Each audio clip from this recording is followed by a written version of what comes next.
Assalamualaikum warahmatullahi wabarakatuh. Halo teman-teman semua. Perkenalkan, saya Rani Novrianti dari SMA Negeri 10 Padang, nomor absen 33, kelas 11 MIPA 3, akan mempresentasikan mengenai kerjasama ekonomi internasional. Nah, pada pembelajaran ini terdapat pengertian, manfaat, bentuk-bentuk, dan lembaga kerjasama ekonomi internasional. Kerjasama ekonomi internasional terjadi karena negara tidak dapat hidup sendiri, melainkan memerlukan bantuan atau kerjasama dengan negara lain. Bentuk kerjasama dengan negara lain dapat berupa kerjasama di bidang politik, ekonomi, sosial, pendidikan, pertahanan, keamanan, dan sebagainya. Tujuannya pun berbeda-beda bagi setiap negara. Salah satu di antaranya adalah untuk meningkatkan kegiatan ekonomi, sehingga pertumbuhan dan pembangunan ekonomi negara tersebut berkembang seiring dengan perkembangan ilmu pengetahuan dan teknologi. Nah, dari kenyataan itu menunjukkan perlunya kerjasama dengan negara lain, seperti pemerintahan Indonesia melakukan berbagai cara untuk mengendalikan penyebaran wabah COVID-19. Salah satu upaya yang dilakukan pemerintah dengan melaksanakan program vaksinasi.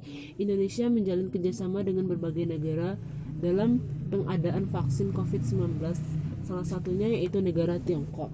Indonesia dan Tiongkok menjalin kerjasama dalam pengadaan vaksin Sinovac. Kerjasama ini secara tidak langsung diharapkan dapat berkontribusi dalam pemulihan ekonomi di Indonesia.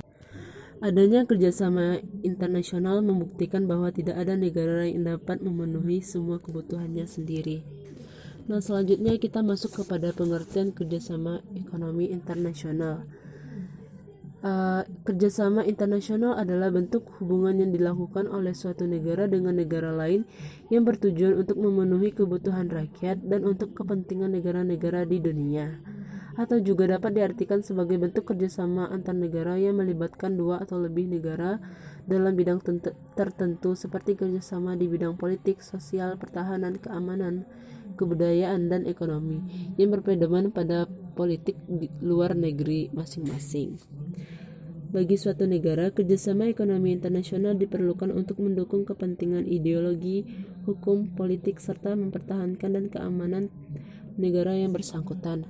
Dengan demikian, dapat diartikan kerjasama ekonomi internasional sebagai hubungan antar suatu negara dengan negara lain dalam bidang ekonomi melalui kesepakatan-kesepakatan tertentu dengan memegang prinsip keadilan dan saling menguntungkan.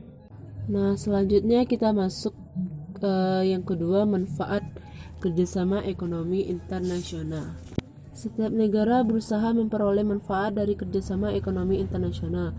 Dengan bekerja sama, tiap-tiap negara dapat saling memenuhi kebutuhan dalam negeri.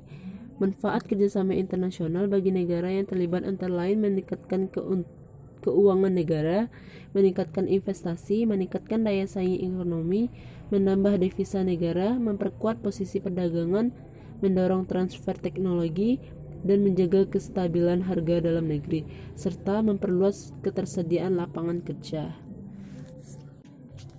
Selanjutnya kita masuk ke bentuk-bentuk kerjasama ekonomi internasional. Secara umum, bentuk kerjasama ekonomi internasional dibedakan sebagai berikut. Yang pertama, kerjasama bilateral. Kerjasama bilateral hanya melibatkan dua negara dan bersifat saling menguntungkan. Kerjasama ini bertujuan menjalin hubungan dua negara dan hubungan dagang dengan negara mitra. Sebagai contoh, Indonesia menjalin kerjasama dengan Rusia. Dalam proses hubungan bilateral, biasanya terdapat 3 motif, yaitu pemeliharaan kepentingan nasional, memelihara perdamaian, dan meningkatkan kesejahteraan ekonomi. Yang kedua, kerjasama regional. Kerjasama regional adalah kerjasama yang dilakukan oleh negara-negara yang berada di kawasan tertentu yang biasanya berdekatan. Tujuannya disesuaikan dengan kepentingan tiap-tiap negara. Meskipun demikian, secara umum tujuan kerjasama regional untuk memajukan negara-negara yang berada di suatu kawasan atau wilayah. Sebagai contoh, negara yang di kawasan Asia Tenggara membentuk Association of South East Asian Nations atau ASEAN. Kerjasama regional ini dipengaruhi faktor kesamaan latar belakang sejarah atau historis, letak geografis, dan teknik pemasaran. Yang ketiga, kerjasama subregional. merupakan bentuk kerjasama beberapa negara di subkawasan yang letaknya berdekatan secara geografis. Contoh kerjasama subregional yaitu Brunei dengan Indonesia, dengan Malaysia dan Filipina, ASEAN Ground Area atau BIMP EAGA, dan Indonesia, Malaysia, Thailand Ground Triangle IMT GT. Contoh lainnya Benelux, kerjasama yang dibentuk Belgia, Netherlands atau Belanda dan Luxembourg di kawasan Eropa bagian barat.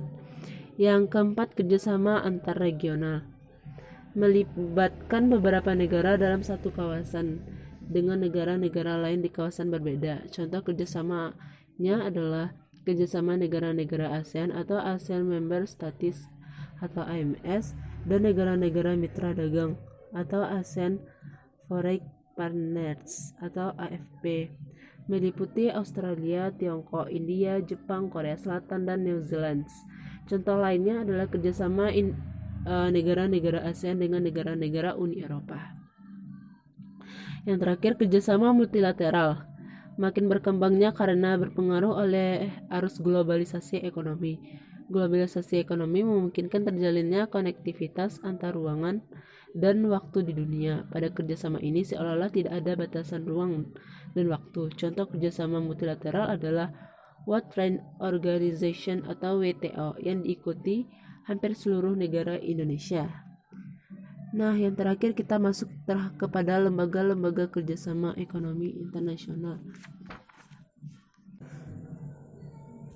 Banyak lembaga kerjasama ekonomi internasional yang dibentuk oleh negara-negara di dunia. Seperti yang pertama, lembaga atau badan kerjasama ekonomi regional. Terdapat Association of Southeast Asian Nations atau ASEAN, yang merupakan badan kerjasama bangsa di kawasan Asia Tenggara. Dibentuk pada 8 Agustus 1967 di Bangkok, Thailand, yang dipraksai Indonesia, Malaysia, Singapura, Filipina, dan Thailand. Dalam pertemuan ini disepakati deklarasi Bangkok yang isinya mempercepat pertumbuhan ekonomi, kemajuan sosial, dan perkembangan budaya di kawasan Asia Tenggara. Yang kedua, meningkatkan perdamaian dan kestabilan regional. Yang ketiga, meningkatkan kerjasama dan saling membantu untuk kepentingan bersama dalam bidang ekonomi, sosial, teknik, dan ilmu pengetahuan dan administrasi.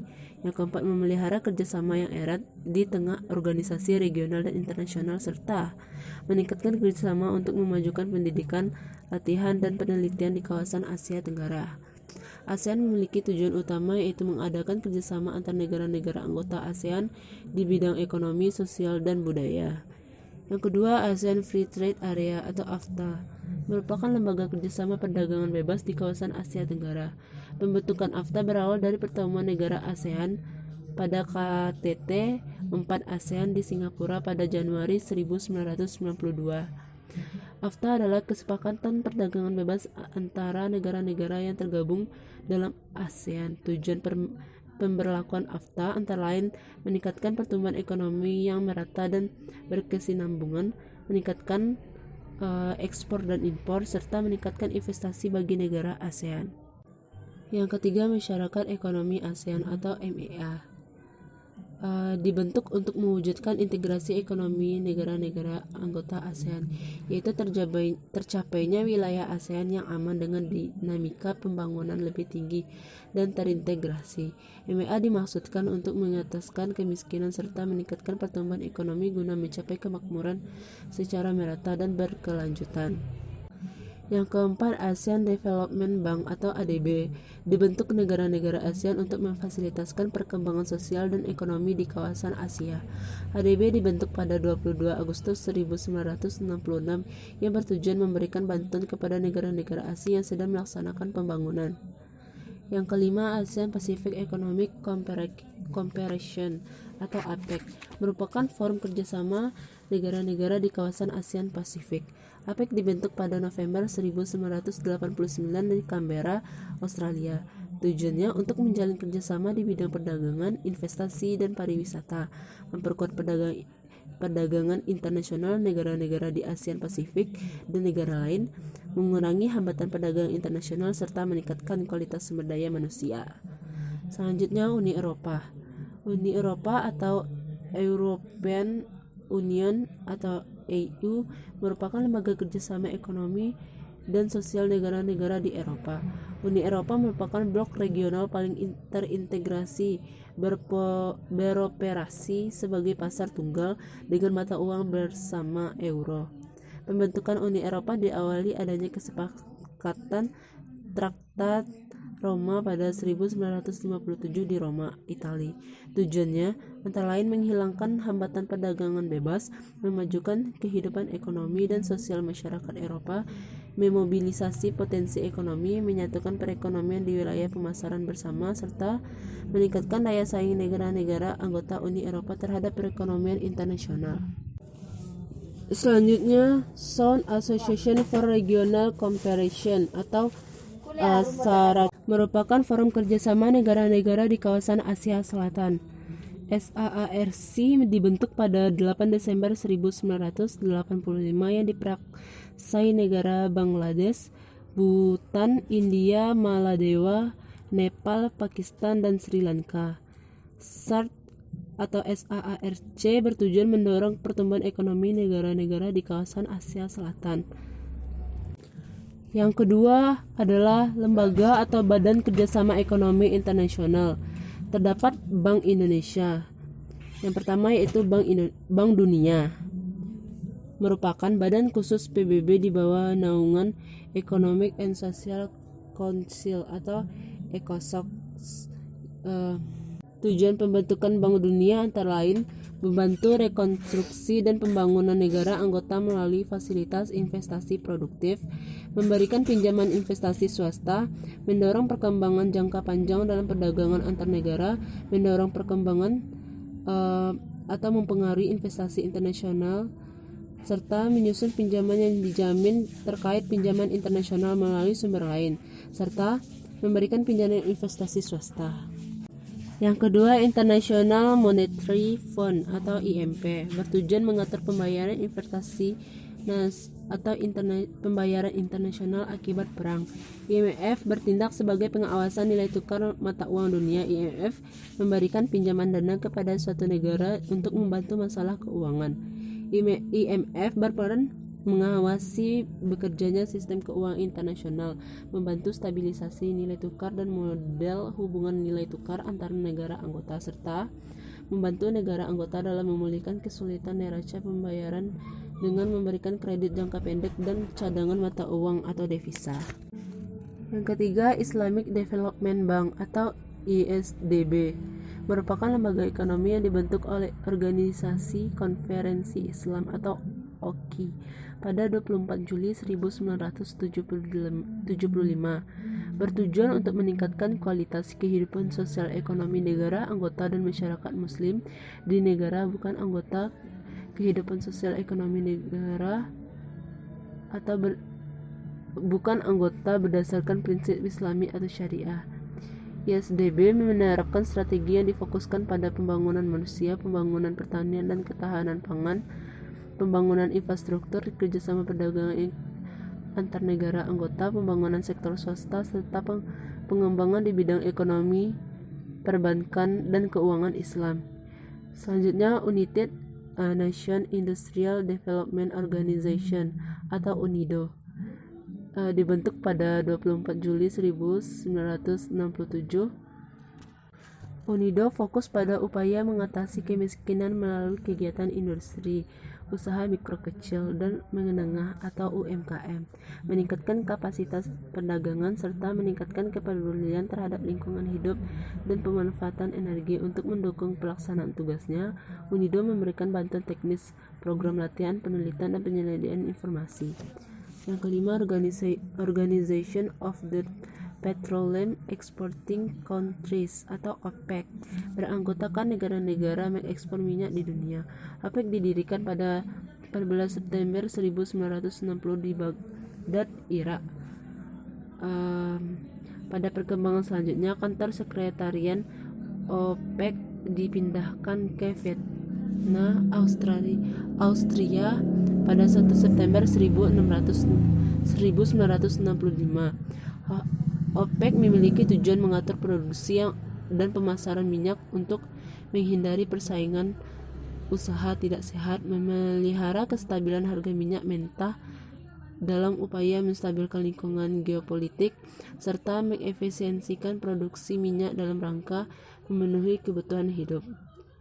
Selanjutnya, World Trade Organization atau WTO merupakan badan pengatur masalah perdagangan antar negara. Pelaksanaan tugas WTO berdasarkan perjanjian yang dinegosiasikan dan disepakati oleh sebagian besar negara di dunia. Selanjutnya, hasil negosiasi diratifikasi melalui parlemen. Tujuan pembentukan WTO adalah membantu produsen barang dan atau jasa, eksportir, serta importir dalam pelaksanaan kegiatan. Selanjutnya, Economic and Social Council atau ECOSOC merupakan badan dunia yang menangani masalah ekonomi dan sosial.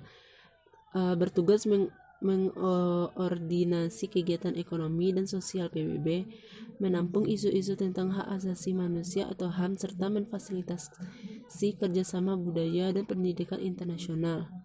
Dalam pelaksanaan tugasnya, ECOSOC membawahi badan khusus dunia seperti World Health Organization atau WHO, International Labour Organization atau ILO, World Agricultural Organization atau FAO, dan United Nations Education, Scientific and Cultural Organization atau UNESCO. Nah, hanya itulah yang dapat saya sampaikan mengenai kerjasama ekonomi internasional. Saya telah membahas mengenai pengertian, manfaat, bentuk-bentuk, dan lembaga-lembaga yang ada pada kerjasama ekonomi internasional. Semoga apapun yang saya jelaskan pada hari ini bermanfaat bagi kalian semua. Dan ingat, jika ada salah kata atau kesalahan dalam pengucapan kata, saya mohon maaf. Wabillahi taufiq wal hidayah. Assalamualaikum warahmatullahi wabarakatuh. Terima kasih ya teman-teman sudah menonton channel ini.